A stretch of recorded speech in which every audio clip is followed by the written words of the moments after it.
सुधारित राष्ट्रीय निवृत्तीवेतन योजनेची अंमलबजावणी करण्याबाबतचं परिपत्रक राज्य सरकारनं तात्काळ जारी करावं यासह इतर विविध मागण्यांसाठी राज्यातील सरकारी कर्मचारी आक्रमक झालेत. ऐन अर्थसंकल्पीय अधिवेशनात सरकारी कर्मचाऱ्यांनी आंदोलनाचं हत्यार उपसलं असून राज्य सरकारी कर्मचारी मध्यवर्ती संघटनेच्या नेतृत्वाखाली कर्मचाऱ्यांनी आज जिल्हाधिकारी कार्यालयासमोर धरणं सत्याग्रह आंदोलन करण्यात आलं.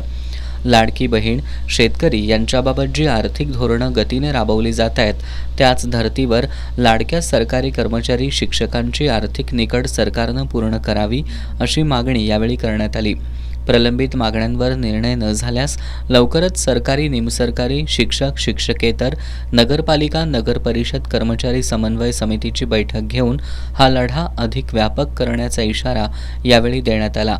आंदोलनामध्ये सरकारी, निमसरकारी, शिक्षक आणि शिक्षकेतर कर्मचारी संघटना समन्वय समितीचे निमंत्रक अनिल लवेकर, शैक्षणिक व्यासपीठाचे अध्यक्ष SD लाड, मुख्याध्यापक संघाचे चेअरमन राहुल पवार, सचिव RY पाटील, सुधाकर सावंत, दादासाहेब लाड, वसंत डावरे, संजय क्षीरसागर यांच्यासह कर्मचारी, शिक्षक सहभागी झाले होते.